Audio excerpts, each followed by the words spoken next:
Item ಯಾವುದೇ ಇರಲಿ try ಮಾಡಿ ಆಚಿ ಚಿಕನ್ ಮಸಾಲಾ. ಮೊದಲ ಹಂತದ ಕ್ಯಾಬಿನೆಟ್ ಕಸರತ್ತು ಮುಗಿತು. ಖಾತೆ ಹಂಚಿಕೆಯ ಪ್ರಕ್ರಿಯೆ ನಡೀತಾ ಇದೆ.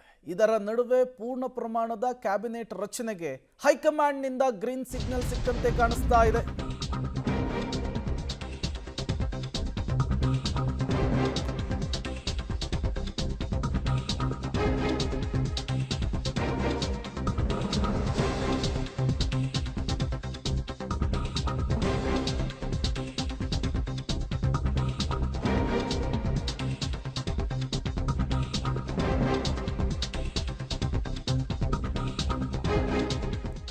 ದೊಡ್ಡಾಟ ಮುಗಿತು, ಗುದ್ದಾಟ ಬಾಕಿ ಇದೆ. 20 ಸಚಿವ ಸ್ಥಾನ, 40 ಶಾಸಕರ ಹೆಸರು ಜೂನ್ ಕಡೆ ವಾರದಲ್ಲಿ ಕ್ಲಿಯರ್ ಮಾಡುವುದಕ್ಕೆ ಹೈಕಮಾಂಡ್ನಿಂದ ಮೆಸೇಜ್. ಪಬ್ಲಿಕ್ ಟಿವಿಯಲ್ಲಿ ಕ್ಯಾಬಿನೆಟ್ ವಿಚಾರಕ್ಕೆ ಸಂಬಂಧಪಟ್ಟಂತೆ ಮತ್ತೊಂದು ಬಿಗ್ ಎಕ್ಸ್ಕ್ಲೂಸಿವ್ ಸುದ್ದಿ. ಈಗಾಗಲೇ ಮೊದಲ ಹಂತದ ಕ್ಯಾಬಿನೆಟ್ ಪ್ರಕ್ರಿಯೆ ಮುಕ್ತಾಯವಾಗಿದೆ. 13 ಜನ ಶಾಸಕರು ಸಚಿವರಾಗಿ ಪ್ರಮಾಣ ವಚನವನ್ನು ಸ್ವೀಕರಿಸಿದ್ದಾಗಿದೆ. ಯಾವ್ಯಾವ ಸಚಿವರಿಗೆ ಯಾವ್ಯಾವ ಖಾತೆ ಅನ್ನೋದು ಸಂಜೆಯ ಒಳಗ ಗೊತ್ತಾಗುತ್ತೆ. ಇದರ ನಡುವೆ ಇನ್ನುಳಿದಂತಹ 20 ಸಚಿವರ ಹೆಸರನ್ನು ಕೂಡ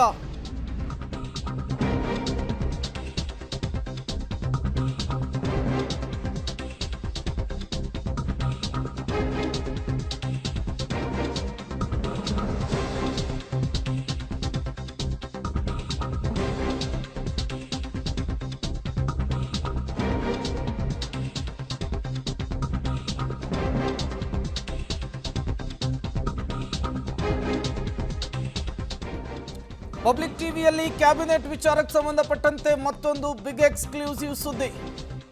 ಸಿದ್ದರಾಮಯ್ಯ ಪಟ್ಟಿಯಲ್ಲಿ ಇನ್ನೂ 10 ಜನರ ಹೆಸರು ಬಾಕಿ ಇದೆ ಅನ್ನೋದು ಗೊತ್ತಾಗ್ತಾ ಇದೆ. ಡಿಕೆಶಿ ಪಟ್ಟಿಯಲ್ಲಿ 14 ಜನರ ಹೆಸರು ಬಾಕಿ ಇದೆ. ಹೈಕಮಾಂಡ್ ಲೀಸ್ಟ್ನಲ್ಲಿ 16 ಹೆಸರಿದೆಯಂತೆ. 40ರಲ್ಲಿ 20 ಹೆಸರನ್ನ ಫೈನಲ್ ಮಾಡಬೇಕು. ಇದೇ ಈಗ ಕುತೂಹಲ ಕಾರಣವಾಗ್ತಾ ಇದೆ. ಜೂನ್ 22ರ ಬಳಿಕ ಸಂಪುಟ ವಿಸ್ತರಣೆಯ ಸಂದೇಶವನ್ನ ಹೈಕಮಾಂಡ್ ಕೊಟ್ಟಿದೆ. ವಿಳಂಬ ಮಾಡಲ್ಲ ಅನ್ನುವಂತಹ ಸಂದೇಶವನ್ನ ವರಿಷ್ಠರೇ ದೆಹಲಿಯಿಂದ ಕಳುಹಿಸಿದ್ದಾರೆ ಅನ್ನೋದು ಗೊತ್ತಾಗ್ತಾ ಇದೆ. ಹಾಗಾಗಿ ಪೂರ್ಣ ಪ್ರಮಾಣದ ಕ್ಯಾಬಿನೆಟ್ ರಚನೆಯ ಸಂದರ್ಭದಲ್ಲಿ ಏನೆಲ್ಲ ಆಗುತ್ತೆ ಅನ್ನೋದು ಈಗ ಸದ್ಯಕ್ಕಿರುವಂತಹ ಕುತೂಹಲ. ರಾಜ್ಯಸಭಾ ಚುನಾವಣೆ ಇದೆ, ವಿಧಾನ ಪರಿಷತ್ನ ಚುನಾವಣೆ ಇದೆ. ಅದು ಮುಗಿತಾ ಇದ್ದ ಹಾಗೆ ಡಿಕೆ ಕ್ಯಾಬಿನೆಟ್ ಅನ್ನ ಪೂರ್ತಿ ಮಾಡುವುದಕ್ಕೆ, ಸಂಪೂರ್ಣ ಕ್ಯಾಬಿನೆಟ್ ಅನ್ನ ರಚನೆ ಮಾಡುವುದಕ್ಕೆ ವರಿಷ್ಠರು ನಿರ್ಧರಿಸಿದ್ದಾರೆ ಅನ್ನೋದು ಗೊತ್ತಾಗ್ತಾ ಇದೆ. ಈಗಾಗಲೇ ಹಿರಿಯ 13 ಜನ ಶಾಸಕರುಗಳಿಗೆ ಮಂತ್ರಿ ಭಾಗ್ಯ ಸಿಕ್ಕಿದೆ.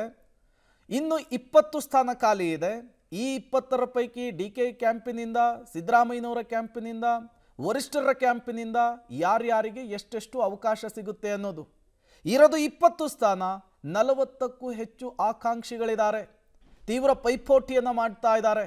3 ಕಡೆಗಳಿಂದಲೂ ಕೂಡ ಪ್ರಬಲವಾದ ಪೈಪೋಟಿ ಇರೋದ್ರಿಂದ ಈ ವಿಚಾರವನ್ನ ಎಷ್ಟು ನಾಜೂಕಾಗಿ ಡಿಕೆ ಶಿವಕುಮಾರ್ ಅವರು ಹ್ಯಾಂಡಲ್ ಮಾಡ್ತಾರೆ ಅನ್ನೋದು ಕುತೂಹಲ ಕಾರಣವಾಗ್ತಾ ಇದೆ.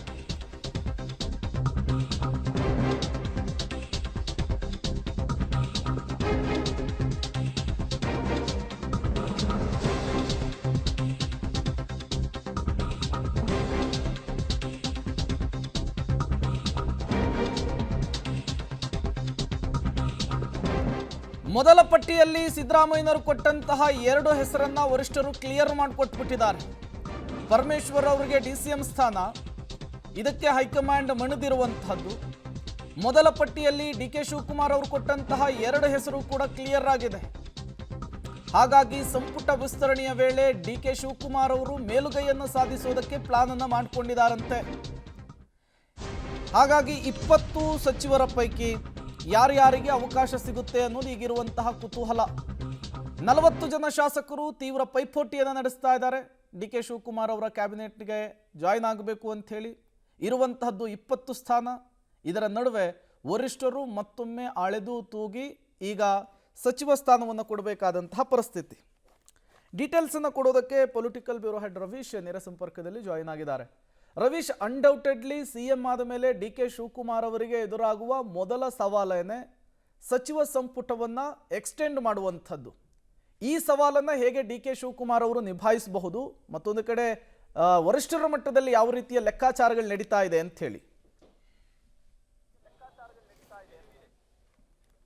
ಪ್ರೇಮ್, ಖಂಡಿತವಾಗಿ ಕೂಡ CM ಸ್ಥಾನ ಬದಲಾವಣೆ ಮಾಡಿ ಮತ್ತೊಂದು CM ನೇಮಕ ಆಯಿತು, ಮತ್ತು ಸಚಿವರು ಕೂಡ ಈಗಾಗಲೇ 13 ಜನನ ಪಿಕ್ ಮಾಡಾಯಿತು. ಇದು ಒಂದು ರೀತಿಯಲ್ಲಿ ದೊಡ್ಡ ಆಟ, ಇದು ಮುಗಿದಿದೆ. ಆದರೆ ಮುಂದೆ ಗುದ್ದಾಟ ದೊಡ್ಡ ಮಟ್ಟದಲ್ಲೇ ಇರುತ್ತೆ. ಯಾಕೆಂದರೆ ಈಗ ಯಾರೂ ಕೂಡ ಅಸಮಾಧಾನಿತರು ಹೊರಗಡೆ ಬರ್ತಾ ಇಲ್ಲ. ಯಾಕೆಂದರೆ ಅವ್ರಿಗೆ 20ರ ಲೀಸ್ಟಲ್ಲಿ ನಾವು ಇರ್ಬೋದೇನೋ ಅನ್ನೋ ಒಂದು ಆಶಾಭಾವನೆ. ಈಗೇನಾದರೂ ಮಾತಾಡ್ಬಿಟ್ರೆ ಮುಂದೆ ನಮಗೆ ಡೇಂಜರ್ ಝೋನ್ಗೆ ಹೋಗ್ತೇವೇನೋ ಅನ್ನೋ ಒಂದು ಆತಂಕ.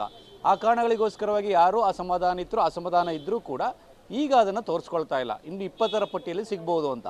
ಆದರೆ 20ರ ಪಟ್ಟಿಗೆ ಸಾಕಷ್ಟು ಸಂಖ್ಯೆ ಆಕಾಂಕ್ಷಿಗಳು ಕೂಡ ಇದ್ದಾರೆ. ಸುಮಾರು ಅದು 50-60 ಇತ್ತು, ಅದನ್ನು ಈಗ 40ಕ್ಕೆ ತಂದು ನಿಲ್ಲಿಸಿದ್ದಾರೆ. ಅದರಲ್ಲಿ ಸಿದ್ದರಾಮಯ್ಯ ಪಿಕ್ ಮಾಡಿರ್ತಕ್ಕಂಥವ್ರು ಕೂಡ 8 ಮಂದಿ ಇದ್ದಾರೆ. ಜೊತೆಗೆ DK ಶಿವಕುಮಾರ್ ಅವರು ಪಿಕ್ ಮಾಡಿರ್ತಕ್ಕಂಥ 14ರಿಂದ 16 ಮಂದಿ ಇದ್ದಾರೆ. ಜೊತೆಗೆ ಹೈಕಮಾಂಡ್ ಮಟ್ಟದಲ್ಲಿ ಗುರುತಿರ್ತಕ್ಕಂಥವ್ರು ಕೂಡ ಒಂದು 14 ಚಿಲ್ಲರೆ ಮಂದಿ ಇದ್ದಾರೆ. ಹಾಗಾಗಿ ಇದೆಲ್ಲವನ್ನು ಕೂಡ 20ಕ್ಕೆ ಇಳಿಸಬೇಕಾಗತ್ತೆ.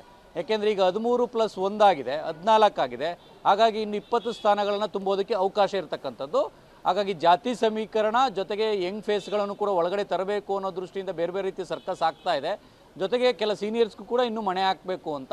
ಹಾಗಾಗಿ ಈಗ ಎಲ್ಲ ಒಂದು ಕಡೆ ಯತೀಂದ್ರ ಸಿದ್ದರಾಮಯ್ಯ ಜೊತೆಗೆ ಖಾದರ್ ಅವರು ಒಳಗಡೆ ಬಂದಿರೋದು ಬಿಟ್ಟರೆ ಇನ್ನು ಉಳಿದಿರ್ತಕ್ಕಂಥವ್ರು ಬಹುತೇಕ ಎಲ್ಲರೂ ಕೂಡ CM ಸಿದ್ದರಾಮಯ್ಯ ಅವರ ಕ್ಯಾಬಿನೆಟ್ನಲ್ಲಿ ಇರ್ತಕ್ಕಂಥ ಸಚಿವರೇ ಆಗಿದ್ದಾರೆ. ಹಾಗಾಗಿ ಇನ್ನುಳಿದಕ್ಕಂಥ ಎಲ್ಲವನ್ನು ಕೂಡ ಕಟ್ ಆಫ್ ಮಾಡಬೇಕಾಗತ್ತೆ. ಈ ಹಿನ್ನೆಲೆಯಲ್ಲಿ ಭಾಳಷ್ಟು ಮಂದಿಗೆ ಸಿದ್ದರಾಮಯ್ಯ ಸಂಪುಟದಲ್ಲಿದ್ದವರಿಗೆ ಕೋಕ್ ಕೊಡುವಂಥದ್ದು ಕೂಡ 2ನೇ ಪಟ್ಟಿಯಲ್ಲಿ ಅದು ಗೋಚರ ಆಗುತ್ತೆ ಅಂತ ಹೇಳಲಾಗ್ತಾ ಇದೆ. ಹಾಗಾಗಿ ಭಾಳ ಕ್ಲಿಷ್ಟಕರವಾಗಿರ್ತಕ್ಕಂಥದ್ದು. ಇದನ್ನು ಕಾಂಗ್ರೆಸ್ನ ಹೈಕಮಾಂಡ್ ಯಾವ ರೀತಿ ಮ್ಯಾನೇಜ್ ಮಾಡುತ್ತೆ ಅನ್ನೋ ಕೂಡ ಕಾದು ನೋಡಬೇಕಾಗತ್ತೆ. ಯಾಕೆಂದರೆ ಜಿಲ್ಲಾವಾರು ಕೂಡ ಕೊಡಬೇಕಾಗುತ್ತೆ. ಯಾಕೆಂದರೆ 2028ರ ಎಲೆಕ್ಷನ್ ದೃಷ್ಟಿಯಿಂದ ಇದು ಭಾಳ ಮಹತ್ವದ್ದಾಗಿರುತ್ತೆ. ಮತ್ತೆ ಸಂಪುಟ ಪುನರಚನೆ ವಿಸ್ತರಣೆ ಮಾಡೋದಕ್ಕೆ ಆಗೋದಿಲ್ಲ. ಹಾಗಾಗಿ ಒನ್ ಟೈಮ್ ಸೆಟಲ್ಮೆಂಟ್ ಅಡಿಯಲ್ಲಿ ಎಲ್ಲ ಜಾತಿಗಳನ್ನು ಕೂಡ ಮತ್ತು ಎಲ್ಲ ಲೀಡರ್ಗಳನ್ನು ಕೂಡ ಗಣನೆಗೆ ತೆಗೆದುಕೊಂಡು ಪ್ಲಾನ್ ಮಾಡಬೇಕಾಗುತ್ತೆ. ಹಾಗಾಗಿ ಜೂನ್ ಕಡೆವಾರದಲ್ಲಿ ಇದೆಲ್ಲದಕ್ಕೂ ಕೂಡ ಇತಿಶ್ರೀ ಆಡುತ್ತೆ. ಯಾಕಂದರೆ ವಿಳಂಬ ಮಾಡೋದಿಲ್ಲ, ನಾವು ಈ ವಿಚಾರದಲ್ಲಿ ಬೇಗ ಮುಗಿಸ್ಕೊಡ್ತೀವಿ ಅನ್ನೋ ಸಂದೇಶವನ್ನು ಕೂಡ ಕಾಂಗ್ರೆಸ್ನ ಹೈಕಮಾಂಡ್ ಕೊಟ್ಟಿರ್ತಕ್ಕಂಥದ್ದು. ಹಾಗಾಗಿ ಇದನ್ನು ಎಷ್ಟರ ಮಟ್ಟಿಗೆ ಒಂದು ರೀತಿಯಲ್ಲಿ ಜಾರಿಗೆ ತರ್ತಾರೆ, ಇದರಲ್ಲಿ ಸಕ್ಸಸ್ ರೇಟ್ ಎಷ್ಟರ ಮಟ್ಟಿಗೆ ಸಿಗುತ್ತೆ ಕಾದು ನೋಡಬೇಕು. ಮತ್ತು ಈ ಲಿಸ್ಟ್ನಲ್ಲಿ DK ಶಿವಕುಮಾರ್ ಅವರ ಒಂದು ಮೇಲುಗೈ ಆಗ್ತಾರೋ, ಸಿದ್ದರಾಮಯ್ಯ ಮೇಲುಗೈ ಆಗ್ತಾರೋ, ಅಥವಾ ನೀವಿಬ್ಬರು ಬೇಡ ನಮ್ಮದೇ ಪಿಕ್ ಇರಲಿ ಅಂತ ಹೈಕಮಾಂಡ್ ಮೇಲುಗೈ ಆಗುತ್ತೋ ಕಾದು ನೋಡಬೇಕು. Prem. Okay, thank you Ravish ತಮ್ಮೆಲ್ಲ ಮಾಹಿತಿಗಾಗಿ. ಒಟ್ಟಾರೆ ಸಾಕಷ್ಟು ಬೆಳವಣಿಗೆಗಳಂತೂ ಕ್ಯಾಬಿನೆಟ್ ಅನ್ನು ವಿಸ್ತರಣೆ ಮಾಡುವಂತಹ ವಿಚಾರದಲ್ಲಿ ಕಾಂಗ್ರೆಸ್ನಲ್ಲಿ ಆಗ್ತಾ ಇದೆ.